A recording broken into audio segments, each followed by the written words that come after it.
Hello everyone, আসসালামু আলাইকুম। সবাইকে আরও নতুন একটা ভিডিও দেখার জন্য ওয়েলকাম জানাচ্ছি। আশা করি যে যেখান থেকে বসে আমার এই ভিডিওটা দেখছেন সবাই অনেক ভালো আছেন, সুস্থ আছেন। তো আজকে আমি ইতালিয়ান সমুদ্রের কিছু মাছ আপনাদের সাথে শেয়ার করছি। আশা করি আপনাদের কাছে ভালো লাগবে।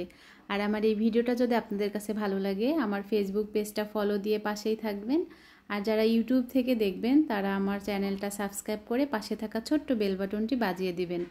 এতে করে আমি যখনই ভিডিও ছাড়বো নোটিফিকেশন আপনাদের কাছে চলে যাবে। এগুলা ইতালিয়ান সমুদ্রের একটা মাছ। এই মাছটা কিন্তু খেতে খুবই সুস্বাদু, বাংলাদেশের রুই মাছের মতো কিছুটা দেখতে মাছগুলো। আর মাছগুলো একেবারে ফ্রেশ ছিল, মাছগুলো সুপার মার্কেট থেকে নিয়ে এসেছে। আসলে এদেশে মাছ মাংসর দামটা মোটামুটি রিজনেবল, তবে সবজির দামটা অনেক বেশি থাকে। তো এদেশে অনেক রকমের মাছ পাওয়া যায়, সমুদ্রের অনেক নানান রকম মাছ পাওয়া যায়। সব মাছ কিন্তু খাওয়া যায় না, কিছু কিছু মাছ থেকে খুব বাজে স্মেল আসে।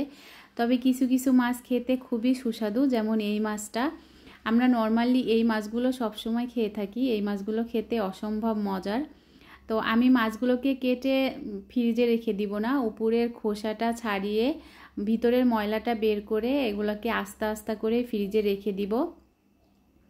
তো আমি কিন্তু মাছগুলোকে ভিতরের ময়লাগুলো আর উপরের খোসাগুলো খুব ভালো করে ছাড়িয়ে নিয়েছি।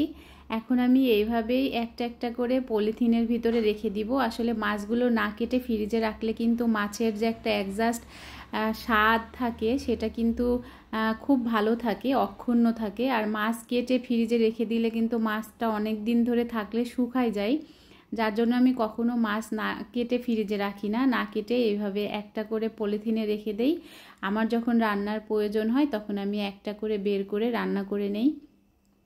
এই তো আমি এগুলোকে ধুয়ে সুন্দর করে একটা একটা করে পলিথিনে ঢুকিয়ে নিয়েছি। এখন আমি এগুলোকে এভাবেই একটা পলিথিনের মধ্যে ঢুকিয়ে ফ্রিজে রেখে দিব। তো আমার আজকের ভিডিওটা আপনাদের কাছে কেমন লেগেছে সবাই কমেন্ট করে জানাবেন। সবাই ভালো থাকবেন, সুস্থ থাকবেন, নিরাপদে থাকবেন। আল্লাহ হাফেজ।